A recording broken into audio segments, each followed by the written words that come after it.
I don't know where I'm going, but I promise it won't be boring.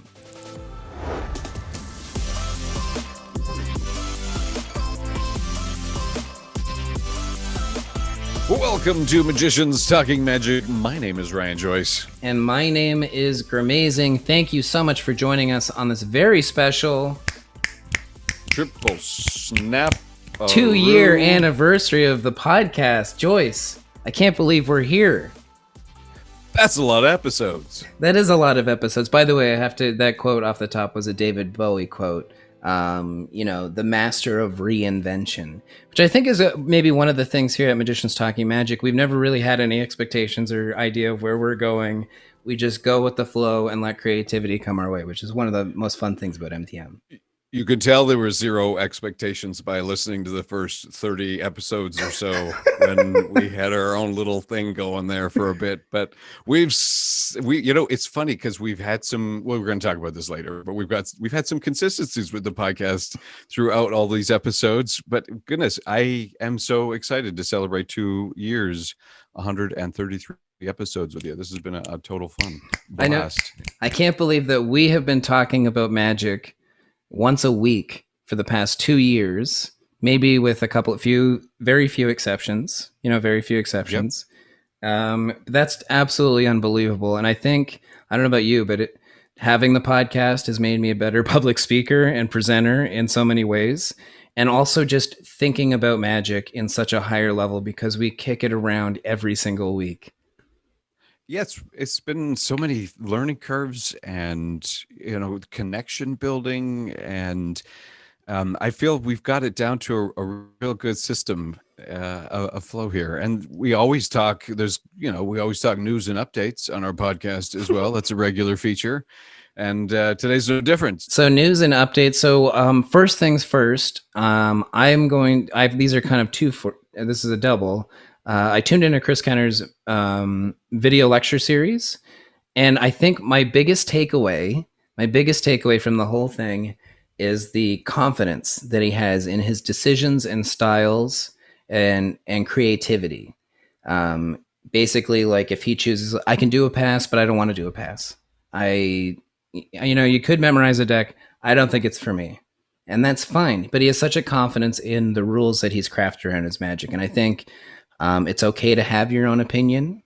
I feel like in the magic community, we're all very impressionable. And we all kind of want to do any card and any Rubik's Cube floating on some sort of gravity reel connected to some sort of thumper on our leg, But it's okay to have our own opinions and express ourselves through magic. And I think that's my biggest takeaway from the Kenner lecture. And then I've also my focus is I want to try to start diving into new avenues in magic. And I mentioned this on the podcast that I plan to take a hiatus from performing for the next 2 months while I can rehearse, plan, and package this and not take the quick leap back into live performances right now, which I've been getting asked to do some shows. However, in the rules I established for myself, they don't fit with my magic goals. So I said no. And this is so hard to do because I want the money, I want the performance, but I also know the performance isn't going to fulfill me. It's not the show I really want to do. So Joyce, we talked about before the podcast, the way I can we always want to be people pleasers, right? We always want to make sure, I still want to give them the magic too. Like that's part of it. The best way to feel good about it is recommend and suggest another magician. We all know the magician who is perfect for that gig. Suggest that magician and you make so many people feel great. You're going to feel great because you made your friend magician, you gave them a gig or an opportunity, and you also fulfilled the party's needs. Plus, you also lived up to your own set of rules of saying no to these things that you don't want to do, so you can allow that growth in your career. That's basically, those are my biggest news and updates this week, my main things. This is really encouraging also, to hear the live shows are definitely coming back and it's a resurgence of things. So lots of great news in there. And I totally resonate with everything you're saying about if the show at some point, a show might be more sacrificed mentally than it is like the win. And so that's something we all have decisions on and we all base it on, but I understand. And we always want to please please our clients. So I can relate to that. I got to check the masterclass out. That sounds incredible. I can't wait to watch. So a little bit of sad news, by the way. Pam Thompson passed away this week. For those listening, of course, know Pam Thompson was Johnny Thompson's wife, and I got a chance to meet her and Johnny in Vegas a handful of years ago, and she was just the kindest of soul. I just couldn't say enough wonderful things about her. So that's a big loss to the magic community. So yeah. So rest in peace, Pam. Also wanted to give a little update. Cam's got a lot of moving, shaking parts in the future. We're right now, of course, on a summer leave from all the cam jams that we normally talk about. We've got some fun cam jams planned for the fall, but there's two things I just wanted to make note of news-wise. First, the Cam Convention, which is a part of the FISM North American Grand Championship, is happening, and that's September 30th to October 3rd. But the piece of news that I wanted to share was that if you wanted to compete, this is your gateway to the World Championships of Magic, FISM. So if you wanted to compete there, you've got to enter into this competition, and the deadline for that has been extended a couple months ago. But I just want to remind you, it's August, so you have till August to submit your videos to the committee, which you can do at I will confirm this by FISMNA202021.com. So you can do that. I will confirm that as we speak. But and also the other thing I want to mention, Cam is doing this.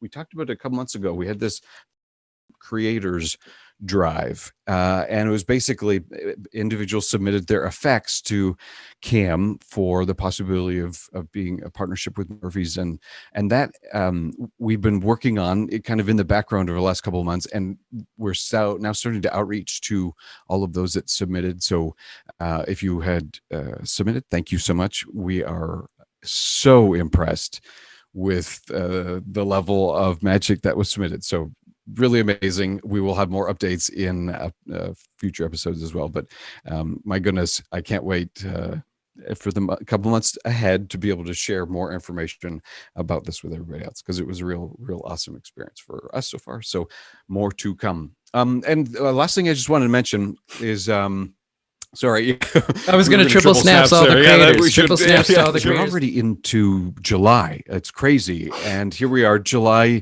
again was our 2-year mark, and this is about the same time we started to think about to promote the WoW Festival for the first time. We're starting to sort of conjure some new ideas for the Magic Festival, presuming things will be open. We'll see. Yeah, conjure them, and so I'll share and reveal those as we go on here as well, little updates. But I also want to mention we've now done 2 filmings for Halloween, and I'm pretty confident we're going to do a third, and so we're also going to involve and discuss some of these details with our followers in Discord. So if you want to join our discussion, be part of our group, we have an amazing Discord following group and magicians around the world, so you can join us there. The links in the descriptions. And so yeah, let's talk Halloween and magic. And actually, talking all things Discord this month, by the way, there's only a few weeks left if you want to get in on the book club here. But we are talking Plots, Ploys, and Other Cons by Brent Braun this month. We plan to record this episode in the next couple of weeks. This is a phenomenal read. We keep plugging it every single week, but this is talk about really cool magic stuff. So join the Discord for our book club. We'll have a panel chat as we do for other book club episodes. The links are in the description. This is, wow, 2 years. Woo, woo, woo. We did. I can't believe that when we've been saying it all day and leading. It's still kind of unbelievable. This is 2 years in podcasting. I still remember when you just kind of said, "Hey, do you want to start a podcast?" We sat in your basement. We recorded. The first episode was a video podcast and everything. I can't believe, and we had no idea what we were doing. I can't believe we're here though 2 years later, and we've created like a full community. We have a Magicians Talking Magic community where my favorite moment is when we have a guest on and they initiate a triple snaps, which means they listen to the show. And that is that's a huge, amazing accomplishment. And also when we do our panel chats, to see a group of magicians get excited that they get to meow at the end of the episode. I love that. I'm just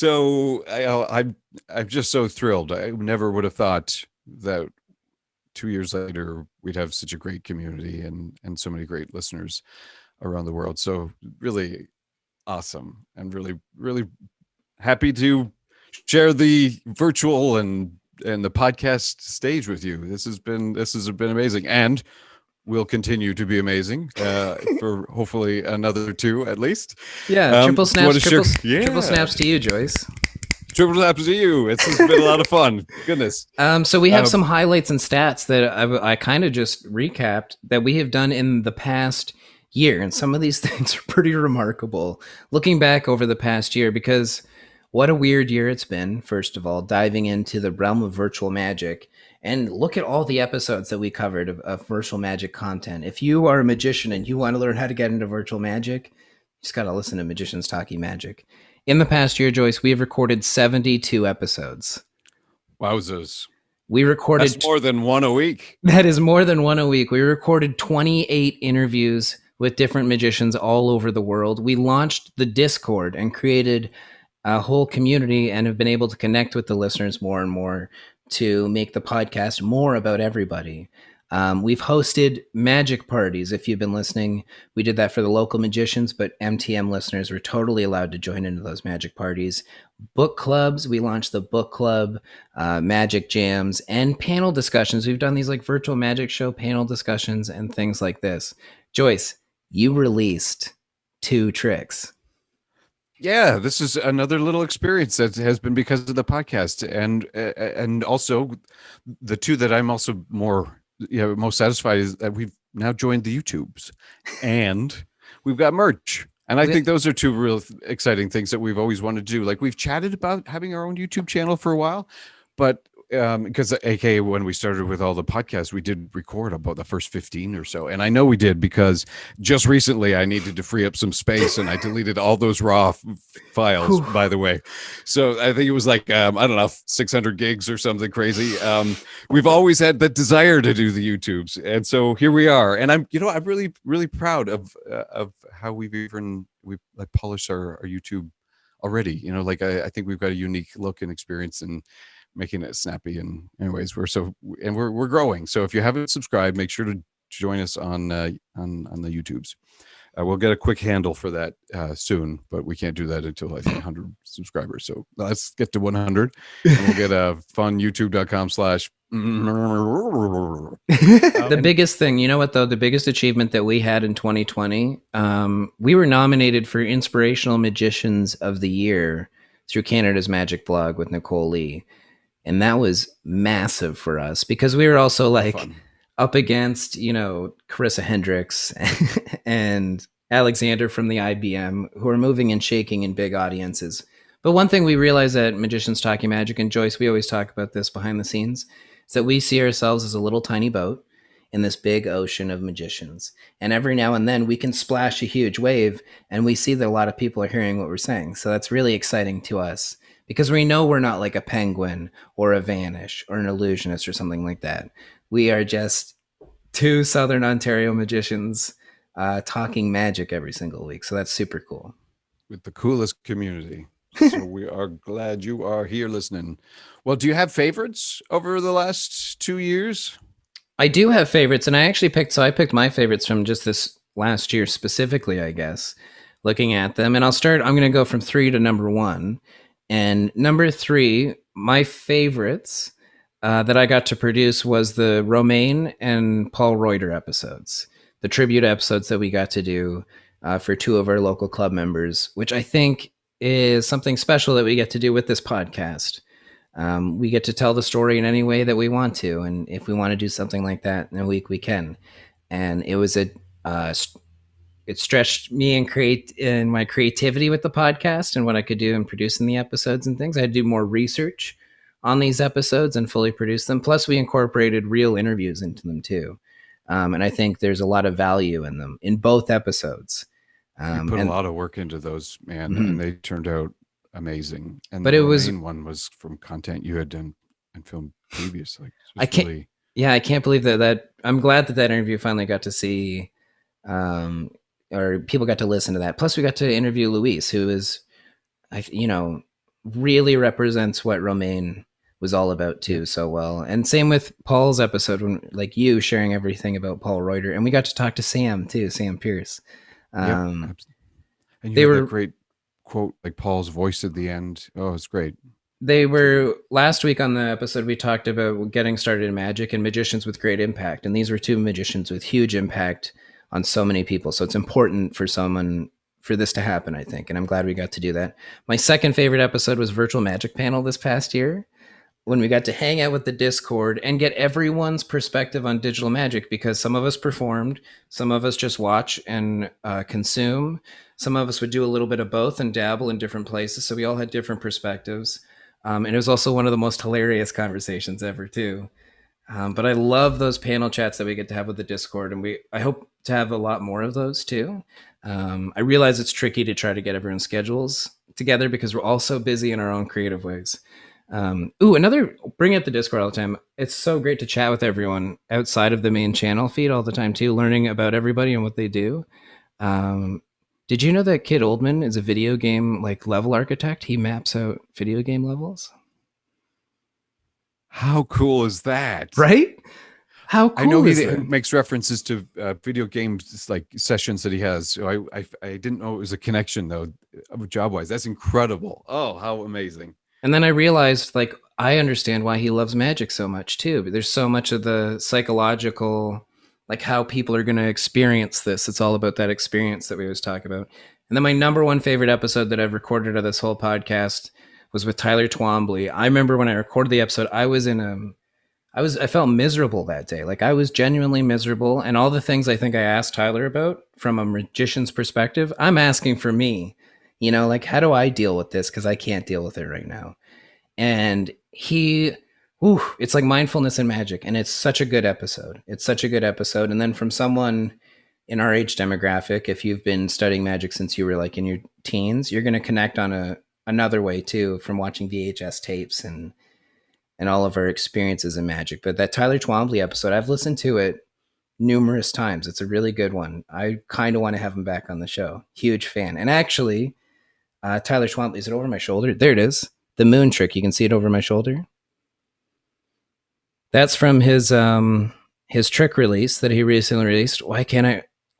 Face Off? I can't. No, it's not. That's not what it's called. Face Test. This has been closing every virtual show that I do. And this is everyone's favorite trick. It's such a surreal moment when you pull that moon out of that picture and you're holding onto it in your hand. It's the coolest thing ever for adults and kids, for like everybody. What about your favorite three?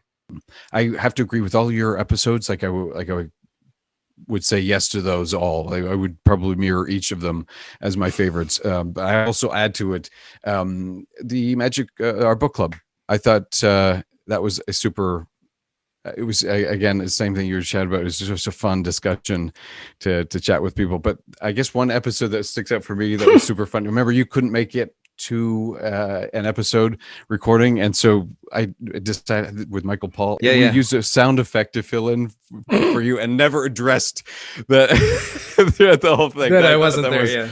So fun. Jay Sankey, Joe Diamond, Boris Wilde, and Peter Menny, all amazing guests. Peter Menny's organization episode really was like game changer for me. So I really, really thought that was a great episode. I would put all those as in my tops.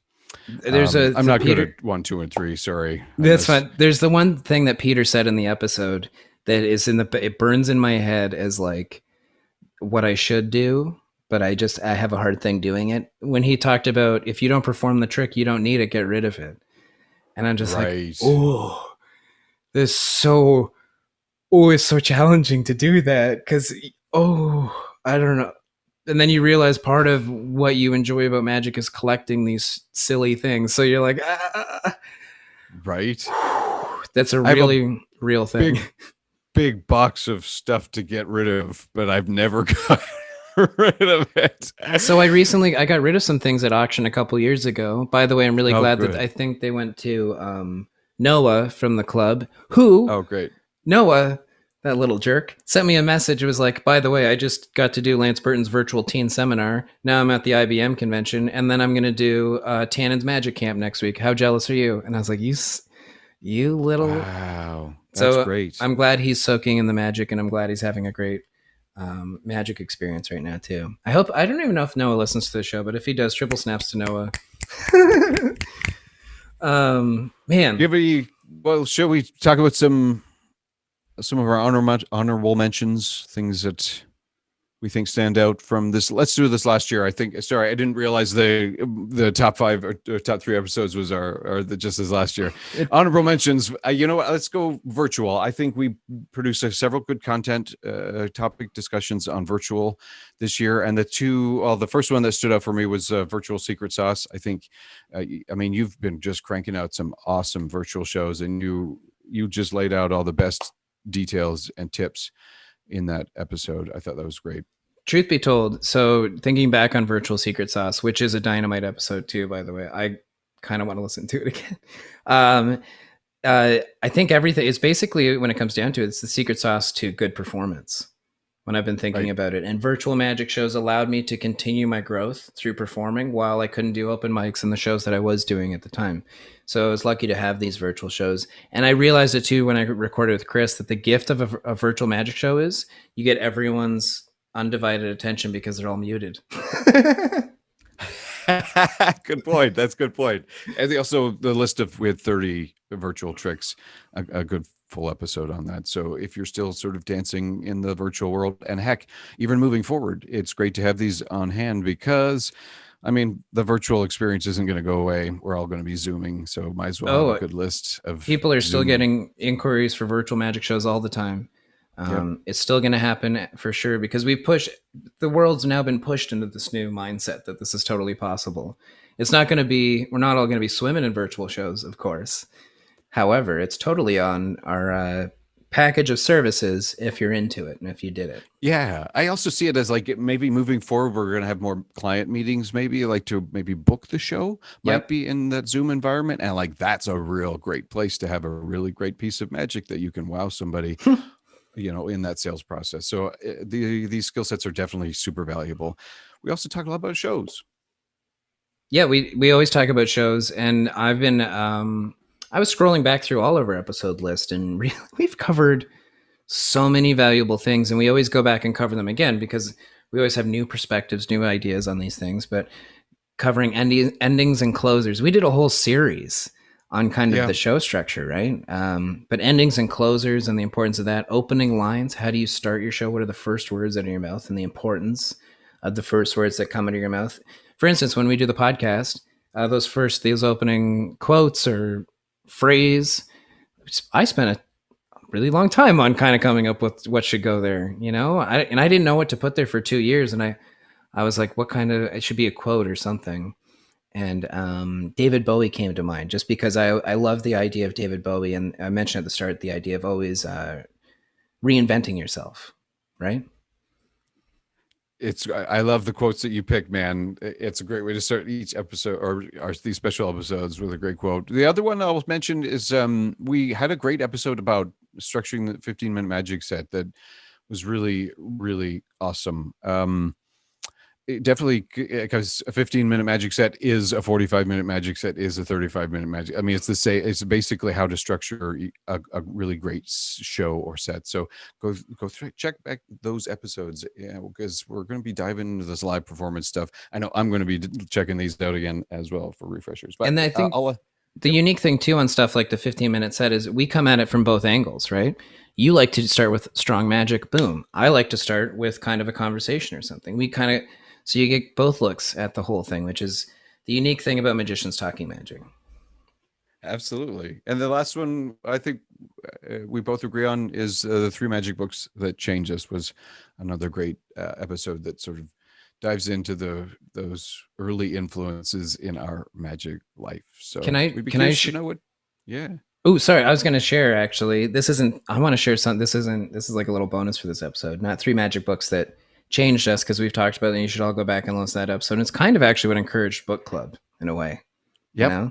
We probably still have to do Mark Wilson's course in magic too, which, by the way, there's a commemorative Mark Wilson's Course in Magic t-shirt on our merch store that you can find a link in the description below.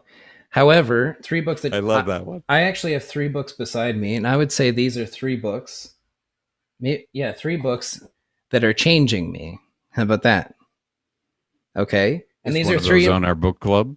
One of them, you know what? Well, so kind of. Plots, Ploys, and Other Cons has gotten me into this vibe. So this is kind of, I'll say there's four, but this one is totally right here too. However, one is written by listener to the show and who's been a former guest, Tim Hanning, and this is a dynamite book. I've been reading this again. This is an investment in your career. Perform, all the stuff to think about. It's expensive, but it is an investment in your career. The stuff that Tim reveals in this is dynamite. Contract information, how to look at your show, how to make it better. He comes at it from his perspective, but you can easily adapt it into your own creativity. And there's two other books that perfectly match with this that I think every magician should have if you're starting to really take performance dead serious. The other one is, maybe this is a hidden gem, is The Show Doctor by Jeff McBride. An incredible spruce up in all the mistakes we're probably making in magic and our performance. And who better to go to is Jeff than to really analyze the theatrics of your act and the show progression and build. And there's effects in here, but it's more talking about analyzing all the bad performance things that magicians do, or maybe or performers do. And then number one is Maximum Entertainment. Always a good refresher to skim through Maximum Entertainment for the basic, it's even more than basic, like the advanced rules, the full rules on respecting performance. That's what I would say for Maximum Entertainment. You know, respecting what you're doing on stage with great audio, sound, and those three books are the three books that are currently changing me. And there seems to be a theme. Yeah, for sure. This is maybe something that we're going to see maybe down the line of the podcast that we'll chat about. That is a great series of books, man. And each of them was 1.5 inches thick. Have we ever, over the years, have there ever been any episode fails? You know what? When we think about it, out of how many 130, this will be 133 episodes. We have only had 2 fails, and that is really good when you think about it from a tech standpoint. That's actually crazy incredible. One is, I remember one of them. I don't recall the other one at all. Yeah, you don't remember the other one, but I remember those. The first fail we ever had was when we tried to have our first guest, Michael Paul, come on, and it's a never before heard episode, and we'll never hear it again ourselves because none of us recorded it. We didn't know what we were doing. I don't know what happened. I didn't record. We just had no plan. And at the end of it, we were like, okay, everyone send your files. And we realized we didn't know what we were doing. It was so stupid. That was when we started to change we learned a lot. We changed the procedure of how we were recording. That's when we switched to Zencaster at the time. Right. Oh my gosh. I remember that now. Oh boy. And the other was just an episode error. I don't know. It was like a recording error some way, shape, or form, and we lost it all. And we had to except for re-record. I think it was like 15. I don't know. It was something weird. It was just a total miss. We had to re-record the whole thing. It's weird to talk about the same things you just talked about again, fresh. Yeah. It's kind of like doing a show, I guess. Yeah. Joyce, so we were kicking around that we always talk about before we record an episode, and we brainstorm crazy ideas all the time about where we can go.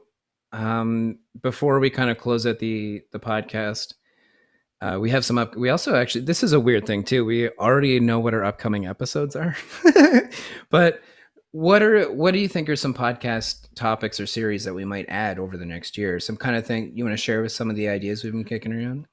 Yeah. And like you and I like to brainstorm about how we can take the podcast in unique directions and create unique content and things. So we have our ideas, and we definitely want to hear yours. So if you have any ideas, we want your feedback, and you can do that in Discord. But one of the things that we've sort of been chatting about, we have an idea we can't wait to dive into. That's a small alterational twist on the book club that I remember we chatted about a couple of weeks ago, what we're going to start doing, which is I think super fun, and so I'm excited about that. We won't go into details about that, but I think moving forward, it was one of the things that we're going to hopefully try to do a little bit more of is maybe a series or two where maybe an episode, a topic is covered over multiple episodes, and not to an arduous length, but an opportunity to maybe chat with multiple guests on a single focus and hear multiple perspectives. I think that would be a lot of fun. I think we'll probably do maybe like a quintillion episode series on how to solve a Rubik's Cube, because there's so many ways to do it. Yes. I mean, it's so fascinating. Love that idea. Well, I think one place we might go is probably, as you just heard from my 3 books that I chose, more performance style, more business, more in craft of the magic. I think we kind of both agree, Joyce, that sometimes magic gets we look at the small problem a lot of the double lift. How do I make the double lifts? But when you got to open up look at the big picture. And I think that's what we try to do here at MTM, is not look at the really tiny problem. Absolutely. Agreed. We hope to give you new perspective in some way, shape, or form. We've recorded an episode that's been in the back burner for months that we haven't been able to release, and we've got that on the release for next week. And it was actually kind of the whole reason we started YouTube. This was the whole reason we started the YouTube channel, is because this video needed somewhere to live. So it will finally have some place to go. And so next week, July 21st, we will give you the exclusive Magicians Talking Magic / Vanish Magazine look at Illusionarium in Toronto.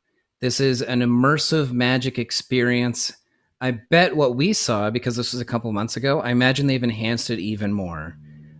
If you are a fan of magic, if you know people that are interested in magic, this is going to be an amazing experience. It's set to open July 29th, and I think we can have confidence in that, the way things are going in Ontario. We're about to hit phase 3. I'm pretty sure over 50%, maybe over 60% of Ontarians are now fully vaccinated, which is amazing. And then the following week, July 28th, I've just locked it in. Sometime over the next few weeks, I'll be interviewing Caleb Wiles, who was just recently featured on Penguin Magic. I'm a huge fan of Caleb. He's a huge fan of pro wrestling. He is a master craftsman when it comes to creating a magic set. So if you're into close-up walk around, and you really love, the economy of your pockets, being able to add in a couple extra bits to your deck, but then take them away so you're clean. If you like that kind of mentality, and maybe having sets of 3 tricks, so you take people on a journey, Caleb is perfect at writing those storylines and crafting those things. So I can't wait to interview him all about that. And there'll probably be some exclusive wrestling talk as well, I imagine. There's going to be a whole lot of wrestling talk. And then August 4th, will be our book club episode. So Plots, Ploys, and Other Cons by Brent Braun is this month's book club. Join the Discord if you want to chat all about it. And I don't want to give it away, but I'm working behind the scenes on some surprises for this book club as well. Love surprises. That is going to be a great episode. So get your books now also, and support your local magic dealers, because it's coming up soon. Well, 2 years. We did it. 133. Congratulations, Tracy. I can't believe this is the biggest project we've both ever done. This is the biggest project I've ever done out of anything when you look at it. Add up the minutes, the hours of content that we've created now. It is really ridiculous. But truly, I'm really thankful for our Discord listeners and all of our podcast listeners. And I hope if you are a podcast listener and you want to join the Discord, just make sure you click that link in the description. Sometimes those links expire after 7 days. Sometimes they last a long time. It's kind of secret because it's magic. And the best way to say happy anniversary is with a 5-star review. Amazing. We're so thankful you're here listening to us talking magic. That's what we do. I'm Magicians Talking Magic. My name is Ryan Joyce. My name is Graemazing. Shablossom. Tidoozle.